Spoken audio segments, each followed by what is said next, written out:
Hi, friends and family. Hope you're doing well. It's another election with Donald Trump again, and I need to have another video to help explain a few things because I really feel like the mainstream media does not do a very good job of explaining. I could spend more time talking about how Donald Trump eroded our constitutional norms and how he plans to continue eroding our constitutional norms, like I did in my first video, which also ended in explaining how he was going to overthrow the United States government through the Supreme Court. I am not a mind reader. I just watched a lot of Trump rallies where he openly explained what his plan was. Or in my second video where I gave about 100 examples of how Donald Trump regularly promotes violence against those who disagree with him. Or the video where I went through all of the crazy conspiracy theories that Donald Trump adheres to, such as QAnon and the neo-Nazi Great Replacement theory. Or in my fourth video where I gave a crazy amount of evidence showing Donald Trump was a racist using his own words. And that was even before this. In Springfield, they're eating the dogs, the people that came in. They're eating the cats. They're eating the pets of the people that live there. And it's crazy to realize that has been normalized. People made parody videos of it. It was fun. But now I'd like to talk about a problem I'm seeing in the media, which is a discussion around Donald Trump and fascism. This isn't you or me or some random guy on the internet calling you a fascist. This is a four-star general. And in order to be a four-star general, you have to be an expert in military history, which includes being an expert in fascism and other isms. We certainly fall into the general definition of fascist, for sure. On one hand, I'm very glad John Kelly came out and said this because the press have been dancing around the F word for a very long time. But on the other hand, as Fox News' Jesse Waters points out correctly, nobody knows what a fascist is. You can't even define fascism.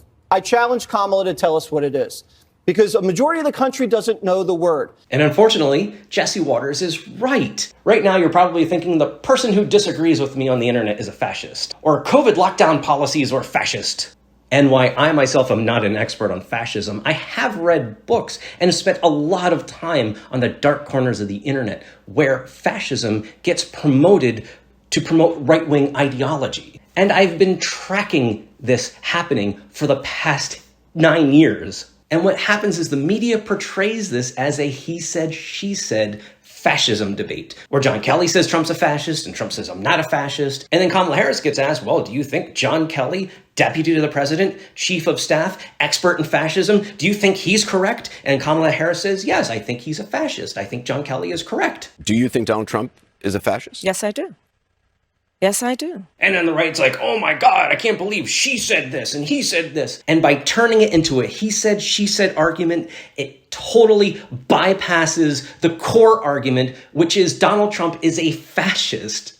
There are many frameworks of fascism, from Mussolini's fascism of Il Duce is always right and power through violence. But I'm going to use the framework that I'm most familiar with, which is Umberto Eco's fascism. Eco was a popular author and philosopher. And in his book, How to Spot a Fascist, he reflects on his time growing up a fascist in Mussolini's fascist Italy, a willing, loving participant in fascism, and talks about how he and his friends and family were conned into thinking that fascism was a viable option for government.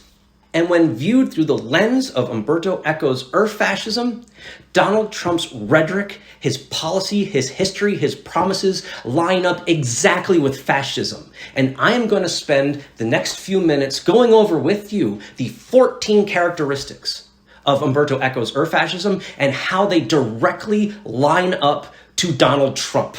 From his repeated authoritarian actions to his scapegoating of immigrants to the cult of personality around him, these are all traits Eco warned us about. I have to warn you, you cannot be afraid of the looming fascism coming to America because it is already here. By all intents and purposes, a president is above the law. When Donald Trump went in front of the Supreme Court and said, I plan to use the military to assassinate my political rivals, and the Supreme Court said, yes, the America you know is lost. We are no longer a constitutional republic. We are a constitutional monarchy. Women are now second-class citizens. And Donald Trump is telling you he is going to send the military after his political rivals. He's telling you there'll be mass deportations. On day one, I will launch the largest deportation program in American history to get the criminals out. To taking the domestic terrorists who filmed themselves committing crimes on January 6th to turning them into heroes and hostages. He's telling you he will end the free and open press. Stop thinking it's not already here. Donald Trump has told you he will terminate the Constitution. A massive fraud of this type and magnitude allows for the termination of all rules, regulations, and articles, even those found in the Constitution. From I alone can fix this, to I am the chosen one, to his promise to be a dictator on day one. Under no circumstances you are promising America tonight you would never abuse power as retribution against anybody. Except for day one. Donald Trump exhibits all the tendencies of a fascist as described by Echo, and let's go through them now. Cult of tradition. Echo's first characteristic of fascism is creating a cult of tradition. This is where the fascist creates a mythological past to be idealized. The idea is to create an imaginary golden age, a mythical era of national greatness that must be returned to in order to save the nation's soul. Think the Nazis and the Aryan myth, Mussolini, and returning to the Roman Empire. Echo wrote, "Truth has already been spelled out once and for all, and we can only keep interpreting its obscure message." The underlying premise here is that fascism does not rely on facts and evidence, but imagined truths. Questions, doubts, critiques are then dismissed as attacks on the nation's soul, making it nearly impossible for rational debate, which we see now. It means something different to every single person, allowing them to create their own mythical past, their own version when America was great again. The goal here is to freeze thought into a rigid set of beliefs. Any deviation from this imagined tradition is seen as a dangerous departure from a set path. Donald Trump's slogan, "Make America Great Again," is a prime example of this tactic. Donald Trump never gives a date or tries to clarify this. In his inaugural American Carnage speech, he talked about a time when factories weren't so rusted out and America was stronger somehow, somewhere, somewhen, allowing each person to project their own idea of America's golden age, whether it's the economic boom of the 80s where greed was good, or pre-civil rights. This vague invocation of the past mirrors Echo's assertion that fascists deliberately blend historical and mythical elements to create a narrative of national rebirth and revival. This also plays into the narrative that Donald Trump is a modern-day King Cyrus, an ancient ruler anointed by God to protect his people despite being an outsider to their faith, and not a good person. This blend of politics and religious imagery, it aligns with Echo's observations on how fascist leaders often invoke sacred traditions and higher missions to justify their authority in a cult of tradition. And as Echo wrote, creating this cult galvanizes followers under the idea that only by restoring this mythical past can a nation find its true purpose again.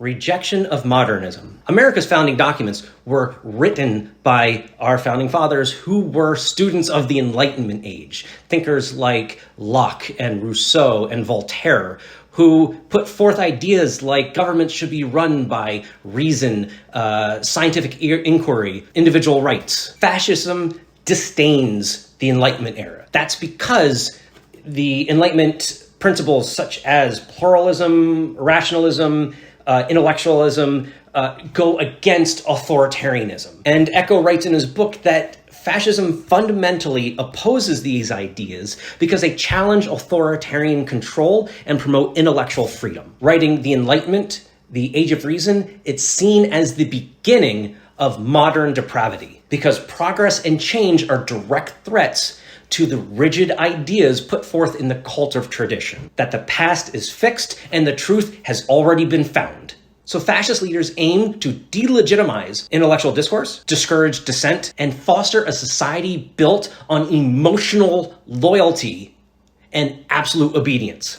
Donald Trump is a perfect example of this. Go watch a Donald Trump rally. Everything he says is a crazy conspiracy theory. Nothing is built on fact. I invite you to go watch one. From his embrace of QAnon, to the deep state, to his crazy unfounded voter fraud conspiracy theories, to rejecting climate science. stupidly claiming electricity generating windmills cause cancer. And they say the noise causes cancer. You tell me that one, okay? You know, the thing makes it so, and of course it's like a graveyard for birds. From his rise as a birther, to his international Jewish conspiracy theories, to his white genocide conspiracy theories, this all fits into the framework of Echo's description that fascists reject the modern.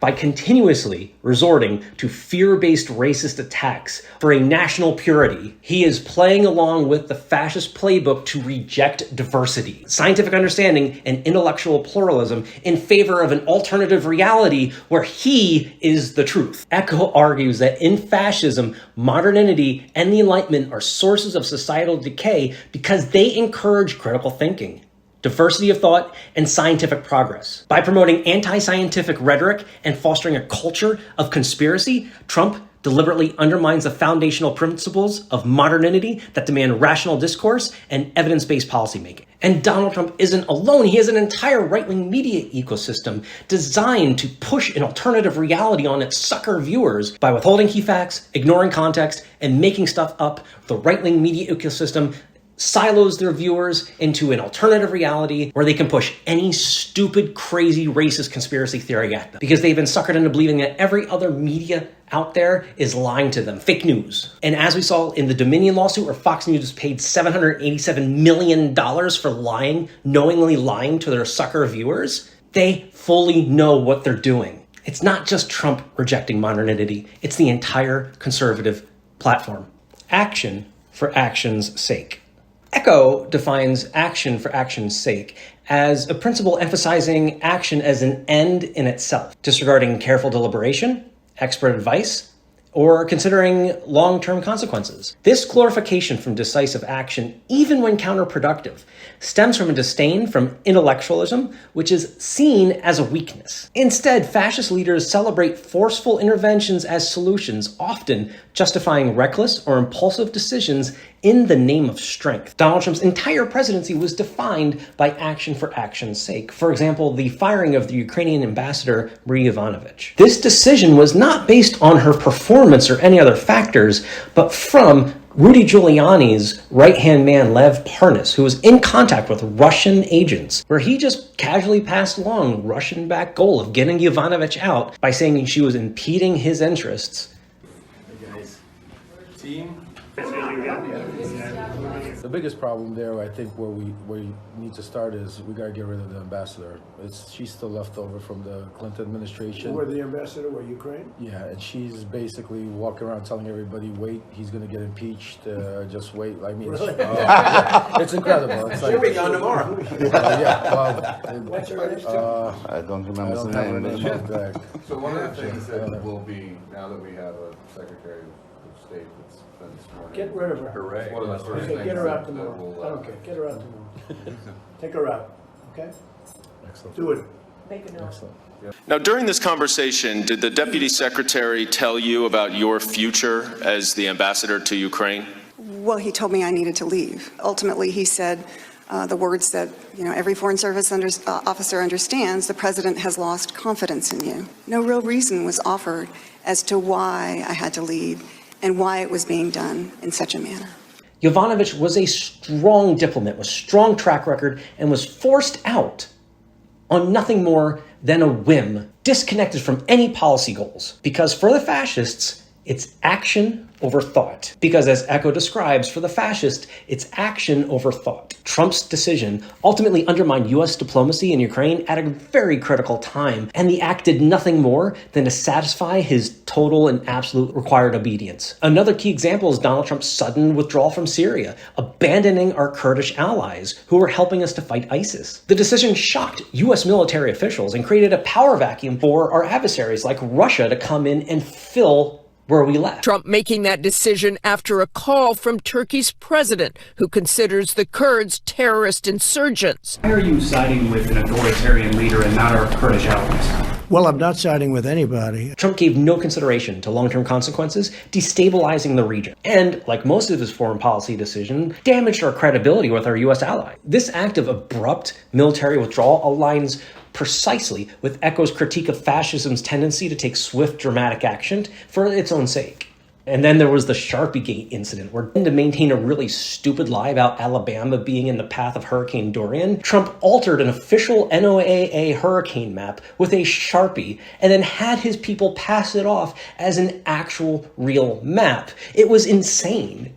And then forced the NOAA to release a statement saying it was a real map. Rather than deferring to an expert meteorologist who could correct the mistake, Trump instead doubled down, even wasting resources by sending them to Alabama where it wasn't needed. Maybe I could just see that, Kevin. It was going to be hitting directly, and that would have affected a lot of other states.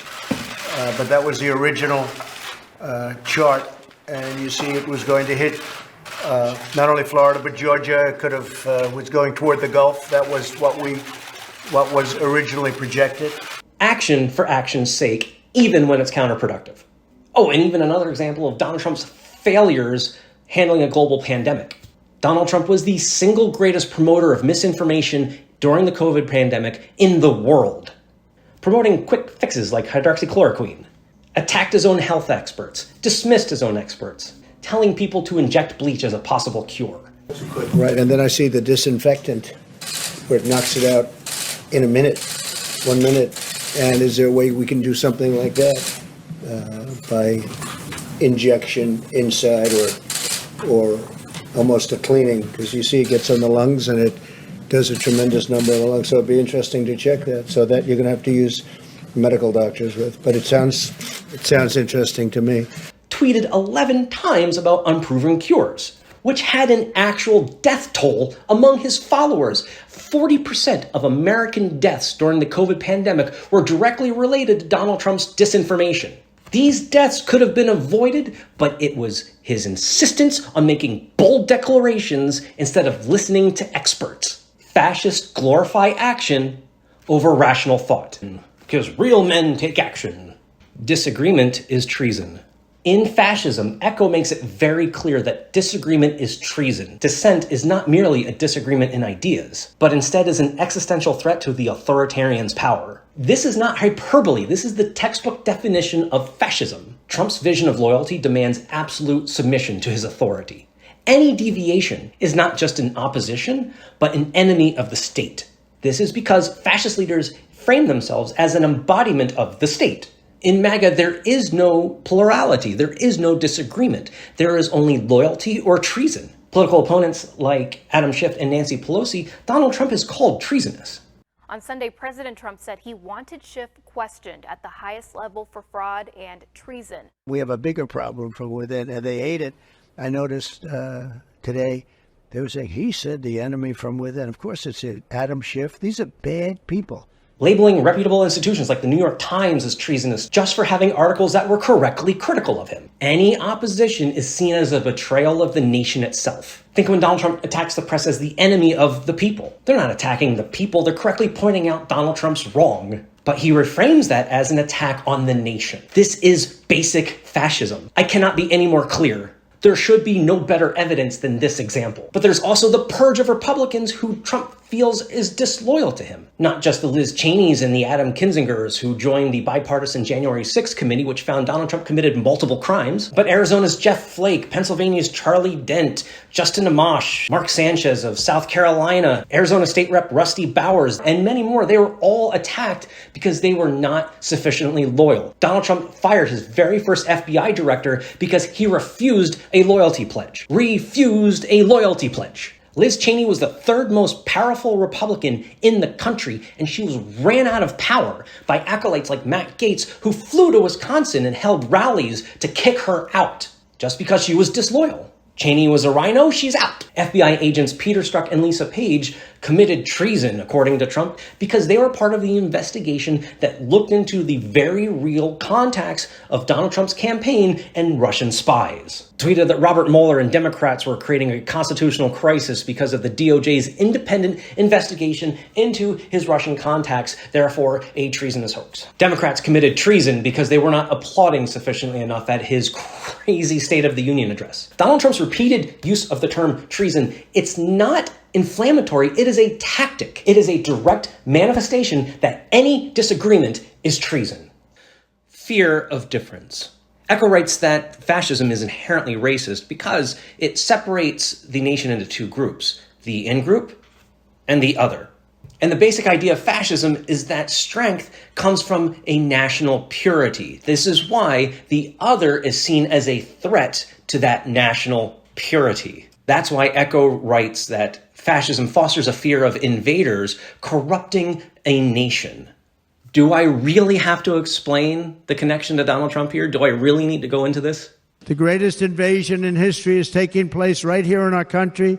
They are coming in from every corner of the earth, not just from South America, but from Africa, Asia, the Middle East. They're coming from everywhere. They're coming at levels that we've never seen before. It is an invasion indeed. Donald Trump's entire political career is about pushing out the other. Mexico is sending an invasion. They're bringing drugs. They're bringing crime.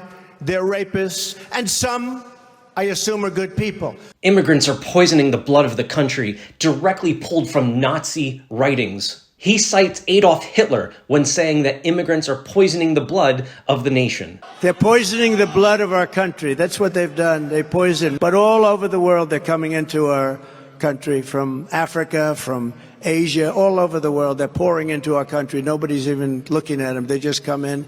There's no working around it. From beginning to end, that is a fascist concept. Trump's steadfast belief in the racehorse theory that genes make you a good or bad person. Like racehorses, too. You know, the fast ones produce the fast ones, and the slow ones doesn't work out so well, right? You have good genes, you know that, right? A lot of it's about the genes, isn't it? Don't you believe? The racehorse theory, you think was so different? You have good genes in Minnesota. It's in their genes. And we got a lot of bad genes in our country right now. Family subscribes to a racehorse theory of human development, that they believe that there are superior people, and that if you put together the genes of a superior woman and a superior man, you get a superior offspring. We all remember when neo-Nazis were marching through the streets of Charlottesville chanting, "Jews will not replace us." Jews will not replace us! Jews will not replace us! Jews will not replace us! This used to be a solely neo-Nazi belief that Jews are paying immigrants to come into America to affect demographic change and change the electorate. And thanks to prominent conservatives like Tucker Carlson, to change the racial mix of the country. That's the reason, to reduce the political power of people whose ancestors lived here and dramatically increase the proportion of Americans newly arrived from the third world. In political terms, this policy is called the Great Replacement. I have less political power because they're importing a brand new electorate. Why should I sit back and take that? This once neo-Nazi belief is now core to the Republican Party. National-born American, native-born Americans to permanently transform the political landscape. Is it really they want to remake the demographics of America to ensure that they stay in power forever? They can't win re-election in 2022 unless they bring in a large number of new voters to replace the voters that are already here. That's what this is about. We have an invasion in this country. If Trump doesn't win this election, it's the last election we're going to have. Democrats, the Dem machine, has been importing so many people, bringing in so many illegals, transporting large numbers of illegals to swing states. They can get citizenship and they can fully legally vote. And when they do so, they vote overwhelmingly Democrat. And the Dems also issue all these programs, these sort of handouts, essentially, that make them beholden to the Democratic Party. So they vote Dem. That's what happens. So my prediction is if there's another 4 years of a Dem administration, they will legalize so many illegals that are there that the next election, there won't be any swing states. Because of immigration? Yes. He is constantly stoking fear of the other. Build a wall to keep out the Mexicans, but not the Canadians. Banning Muslims. Creating a Muslim registry, separating Hispanic families at the border as a deterrent to future Hispanic immigration, and has promised on day one to have a mass deportation force that will kick out tens of millions of Hispanics. Hispanic and Africans come from shithole countries. The list goes on. Trump is invoking the same racial and cultural purity narratives that fascism relies upon to dehumanize the other. He does it every day at every single rally he does. He does it in every single speech he does, in every single interview he does. Listen to any interview, any speech, any rally of Donald Trump. It is all about dehumanizing the other. He will give constant warnings to the non-white invaders, corrupting the soul of the nation. This is Nazi shit, which is exactly what Echo describes in The Fear of Difference. Echo goes into great detail, emphasizing that fascism thrives on xenophobia, because any form of difference from this mythological past that is set as the fascist truth is a threat to national purity. That is fascism. Donald Trump is a fascist. Appeal to a frustrated middle class. Echo goes into great detail about how fascists manipulate the middle class's fear of downward mobility, societal change, and political instability. The American middle class has legitimate reasons to be frustrated. Wages have stagnated, healthcare costs have risen, job security has eroded. But unfortunately, when it comes to economics, Americans are not very smart. And an entire group of the electorate think that if I elevate a billionaire, somehow his money will trickle down to me. We've all seen Ferris Bueller's Day Off. We have a cursory knowledge of supply-side economics. Today, we have a similar debate over this. Anyone know what this is, class? Anyone? Anyone? Anyone seen this before? The Laffer curve. Anyone know what this says? It says that at this point on the revenue curve, you will get exactly the same amount of revenue as at this point. This is very controversial. Does anyone know what Vice President Bush called this in 1980? Anyone? Something DOO economics.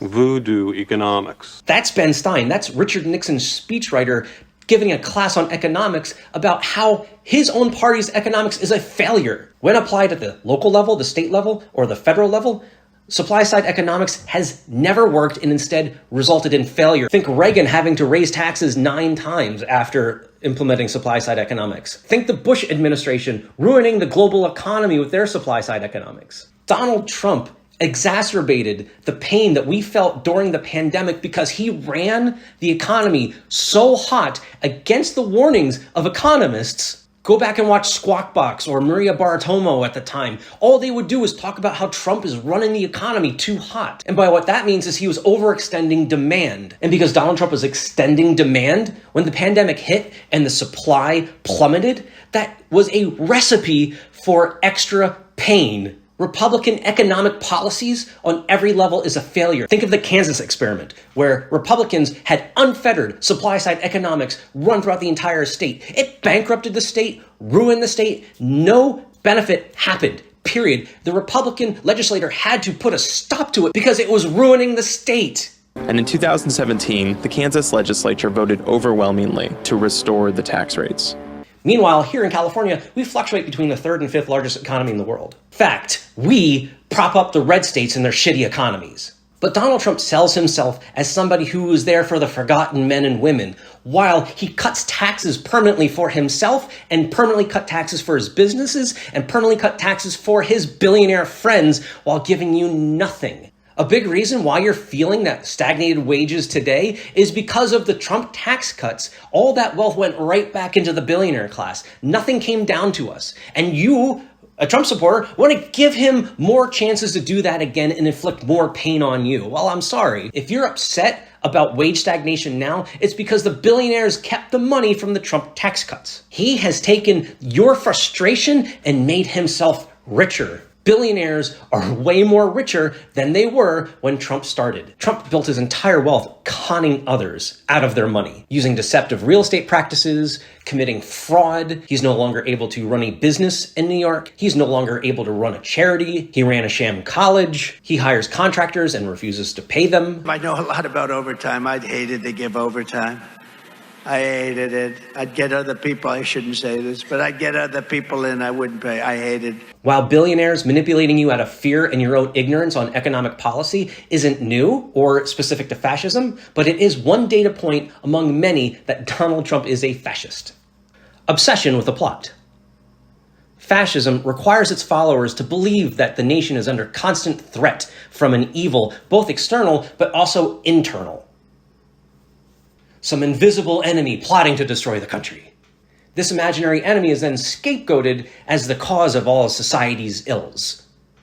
And as Eco writes, providing the fascist with simplistic explanations to complex problems. Build the wall! Build the wall! Like the many fascists before him, Trump's rhetoric on immigration, specifically Hispanic immigration, from day one, he is framed as a deliberate, organized plot to undo American society, which just so happens to directly overlap with Nazi ideology.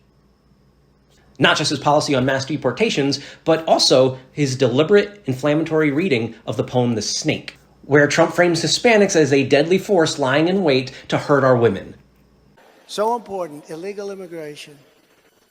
On her way to work one morning, down the path, along the lake, a tender-hearted woman saw a poor, half-frozen snake. His pretty-colored skin had been all frosted with the dew. Poor thing, she cried, I'll take you in, and I'll take care of you. Take me in, O tender woman. Take me in, for heaven's sake. Take me in, O tender woman, sighed that vicious snake. She clutched him to her bosom. You're so beautiful, she cried.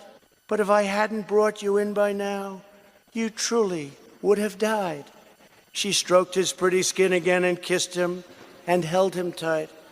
But instead of saying thank you, the snake gave her a vicious bite.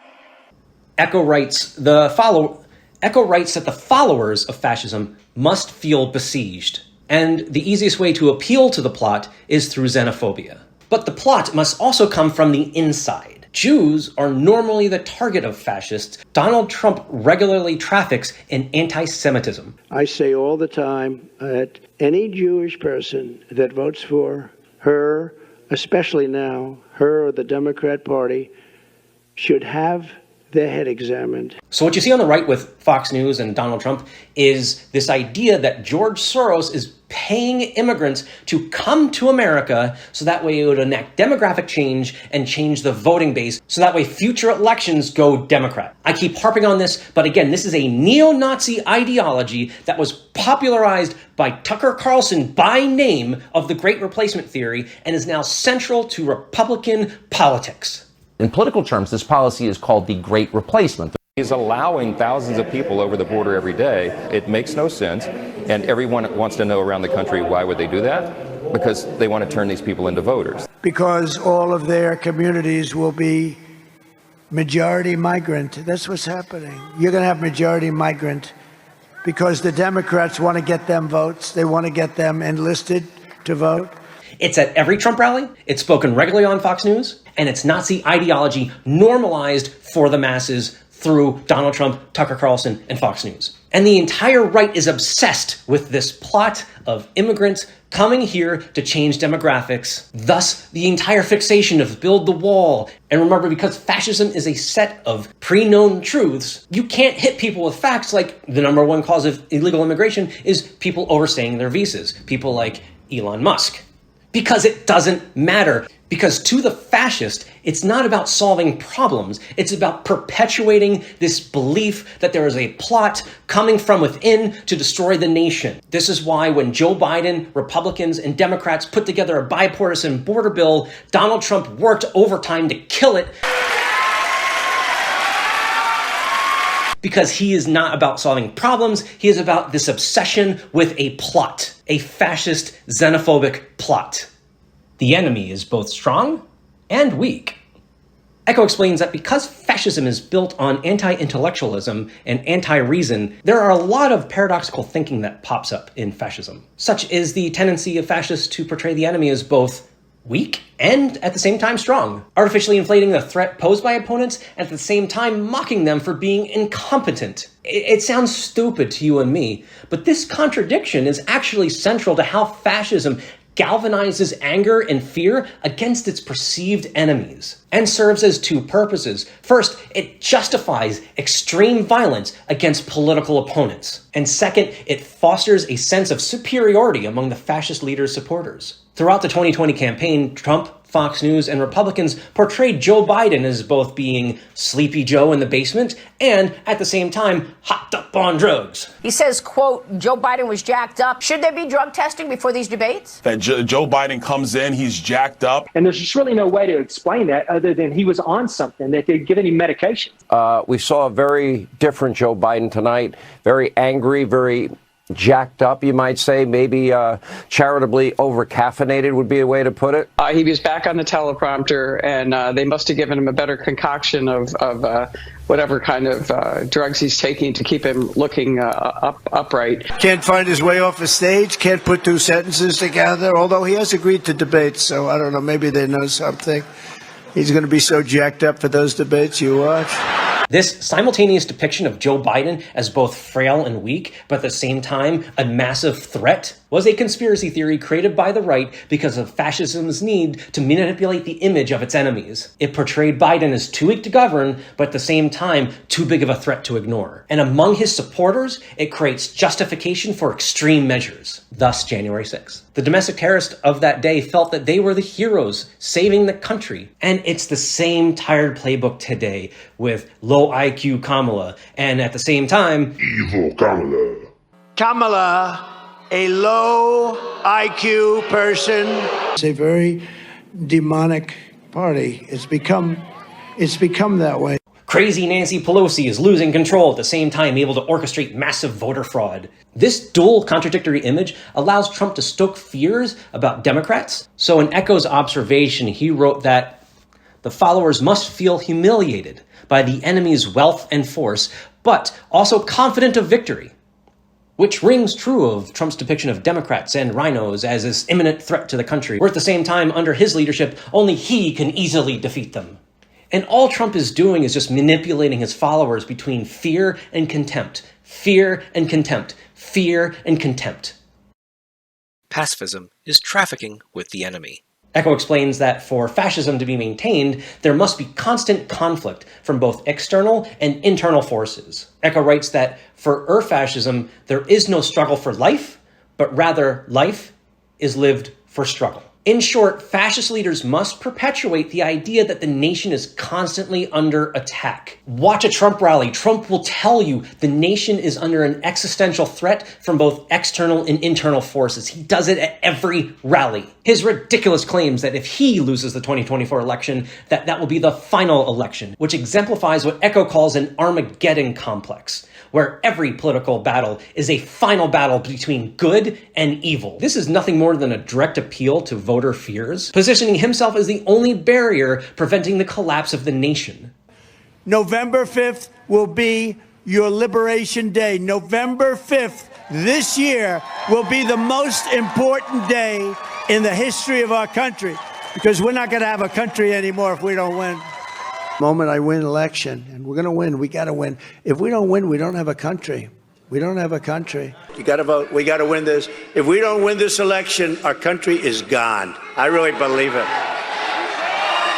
We're going to put it all out, because if we don't win on November 5th, I think our country is going to cease to exist. It could be the last election we ever have. I actually mean that. As I previously mentioned, the bipartisan border bill Donald Trump killed because he needs constant conflict, constant warfare. Echo goes into great length explaining that fascist leaders don't solve problems because they themselves benefit from the crisis, and justifies authoritarian rule.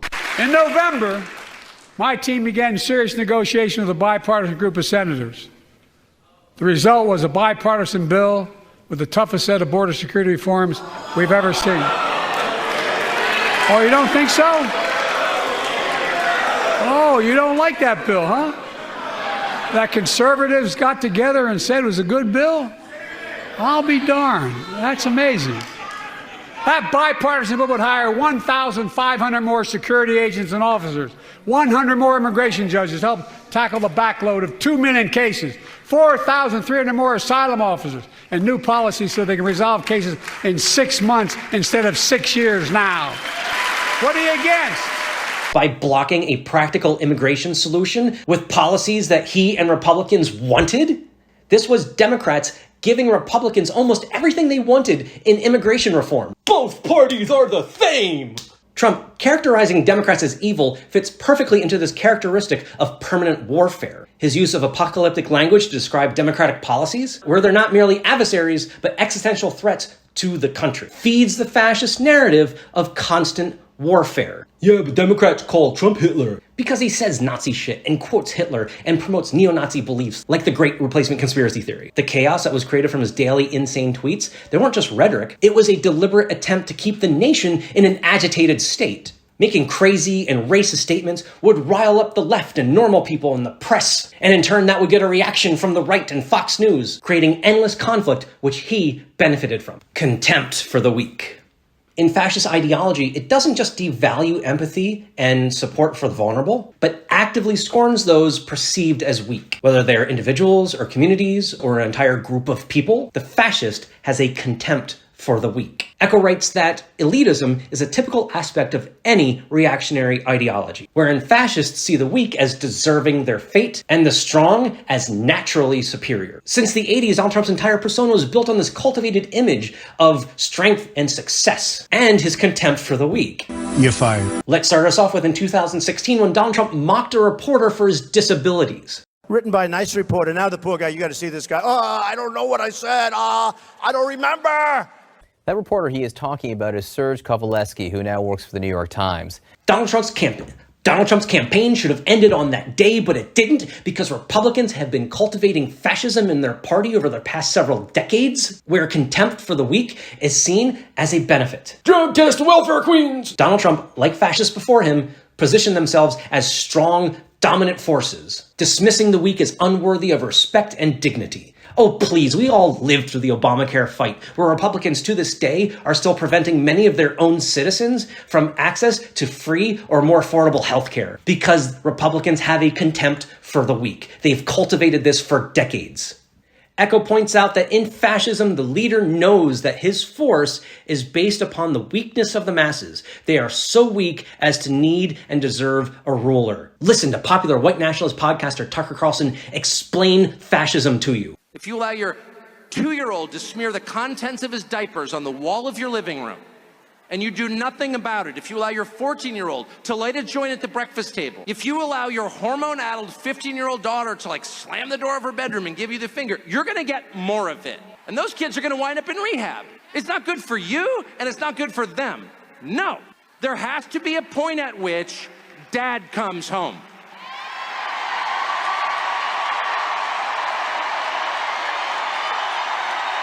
Yeah, that's right. Dad comes home. You've been a bad little girl and you're getting a vigorous spanking right now. And it has to be this way.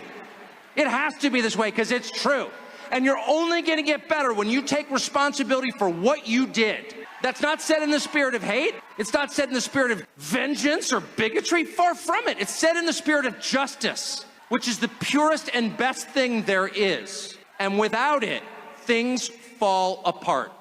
Donald Trump's contempt for the weak also manifests itself in the way he talks about our military wounded. Trump's complete disregard for military sacrifices is evident in his contempt for the weak. Beginning with John McCain. I mean, he was captured. So and he flew combat missions. Question, does being captured make you a hero? I don't know. I'm not sure. He hit me. He's not a war hero. He's a war hero. He's a war hero. 5.5 years. He's a war hero because he was captured. I like people that weren't captured, okay? I hate to tell you. Do you agree with that? We were in the car together in the limousine headed to meet the body at the airport. I heard what he said because the phone was on speaker. Well, basically he said, well, I guess he knew what he signed up for. First time ever, Kelly sets the record straight with on-the-record confirmation of a number of damning details about Donald Trump, including from a 2020 Atlantic story, including the stunning detail that Trump turned to Kelly on Memorial Day at Arlington National Cemetery in 2017 and asked, I don't get it. What was in it for them? Kelly describes Trump as, quote, a person that thinks those who defend their country in uniform, or are shot down, or seriously wounded in combat, or spend years being tortured as POWs, are all, quote, suckers because, quote, there is nothing in it for them. A person that did not want to be seen in the presence of military amputees because, quote, it doesn't look good for me. A person that demonstrated open contempt for a Gold Star family, for all Gold Star families, on TV during the 2016 campaign. Echo explains that the fascist contempt for the weak, it's not just a mere lack of empathy, but a purposeful strategy to elevate strength and devalue vulnerability as a moral failing. Because you'll never take back our country with weakness. You have to show strength and you have to be strong. Everybody is educated to become a hero. Fascist indoctrination glorifies heroism and self-sacrifice as the ultimate virtue, teaching individuals to view themselves as soldiers in an ongoing ideological war where dying for the fascist cause is the ultimate act of loyalty and honor.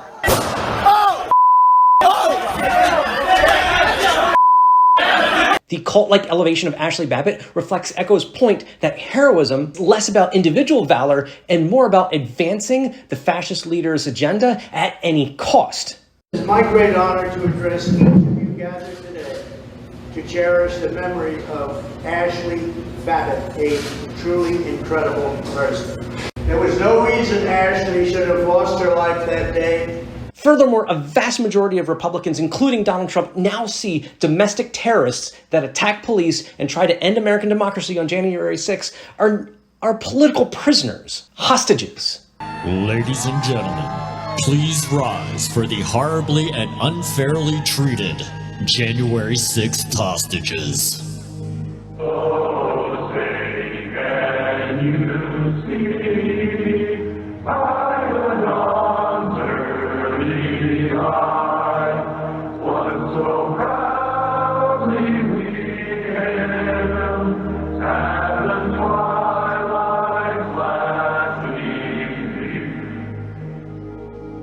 I pledge allegiance to the flag of the United States of America.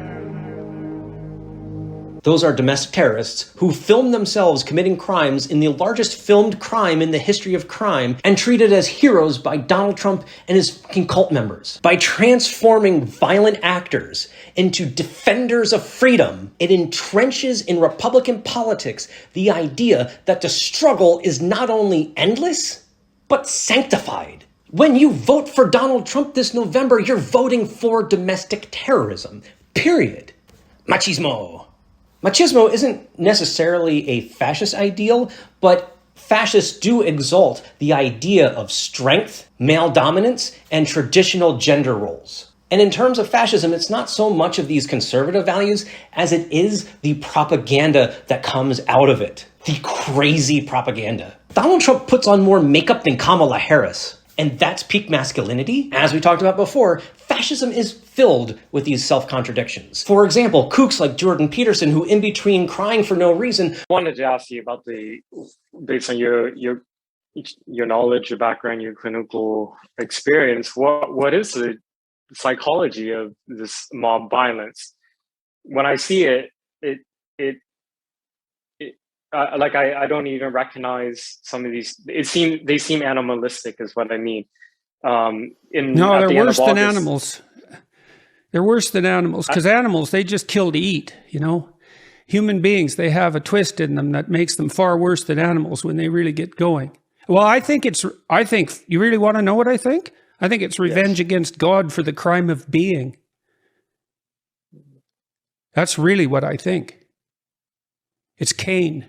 And Cain and Abel. It's like, oh, Abel's your guy, eh, God?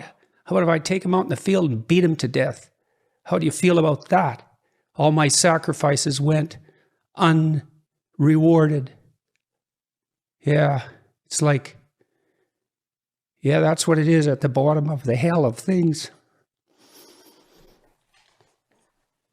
We'll talk about how masculinity is stronger than steel, and yet at the same time, it's so fragile and it has to be protected at all costs from the non-conforming LGBTQ community, which is why fascists often target the gay community and civil rights communities. This is a very popular idea on the right. People like Matt Walsh, look at this guy. He likes to portray himself as peak masculinity. I mean, if a friend came over for a beer and sat down next to me, on the couch and said, hey, man, I just want you to know that I love you and your relationship is really important to me, I would find it extremely awkward. I would not have an eloquent response. It would be something like, cool. Thanks, man. So anyway, did you watch the game last night? It wouldn't even matter what game, any game. I just want to change the subject, basically, would be the goal there.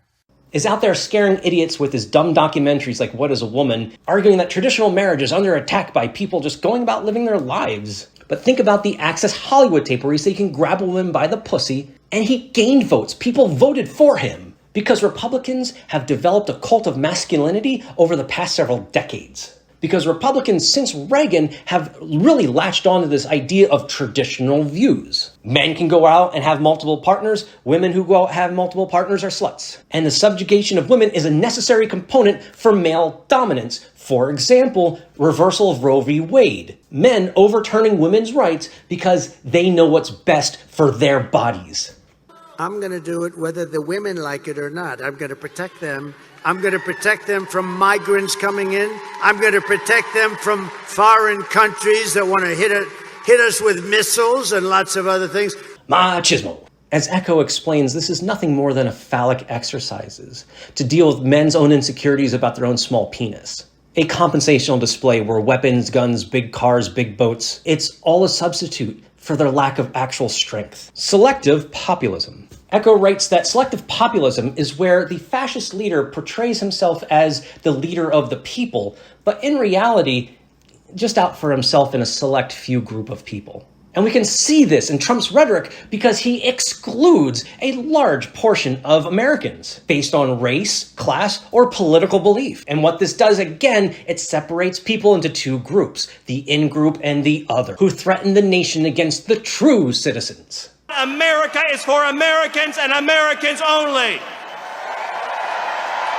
Donald Trump's 2017 Tax Cuts and Jobs Act was touted as a victory for the common man and the middle class, when in reality, 81% of the benefits went to the top 1%. People like Donald Trump. Again, Donald Trump cut his own taxes, cut the taxes of his company, cut the taxes of his billionaire friends. This is selective populism. He tricked you. For the tax cuts he enacted for you are temporary and already set to expire soon. It's selective populism. You got conned by a person who spent his entire career conning people out of their money. When Donald Trump renegotiated NAFTA, which really just worked around the edges and made a few tweaks, he still picked winners and losers. Some industries benefited, others didn't. And the industries that were reliant on global supply chains got hit bad with his tariffs. The United States Chamber of Commerce released a report that found that the tariffs on Chinese goods caused Americans like you and me to shell out an additional billions of dollars to the United States government. Echo warns that fascists redefine the people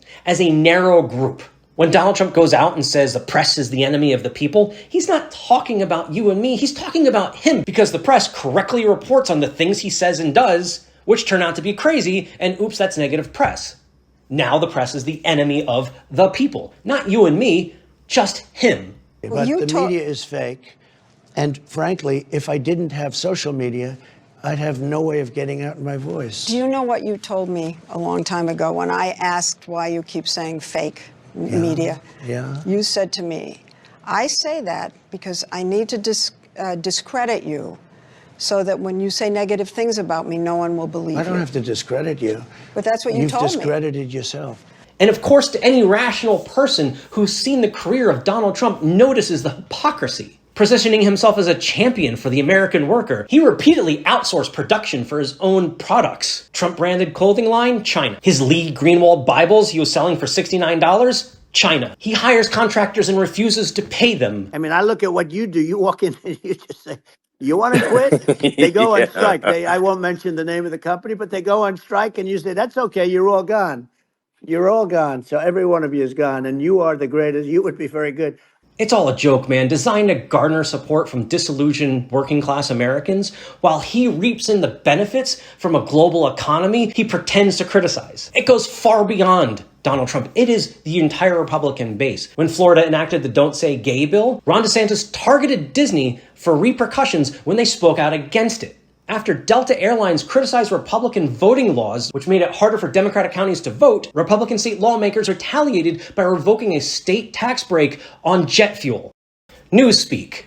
Echo borrowed the term newspeak from George Orwell's seminal work 1984. It's where you reduce vocabulary and sentence syntax down to an elementary grade level. The world is a complex place, and by bringing it down to a level that a child can understand, it makes it impossible to have complex conversations about complex topics. Fake news, witch hunt, very bad people. So Echo points out that all the Nazi or fascist school books made use of an impoverished vocabulary and an elementary syntax in order to limit the instruments for complex and critical reasoning. Analysis of Trump's language shows that he speaks at a 4th grade level. The Trump administration actively censored words like climate change and had a list of words that you cannot use. If you remember in 1984, there was a Ministry of Truth, and its job was to dumb down the rhetoric so much that it was impossible to describe what the Ministry of Truth was. By shrinking the range of acceptable terms, Trump aims to limit political discourse, effectively pushing important issues like climate change off the table.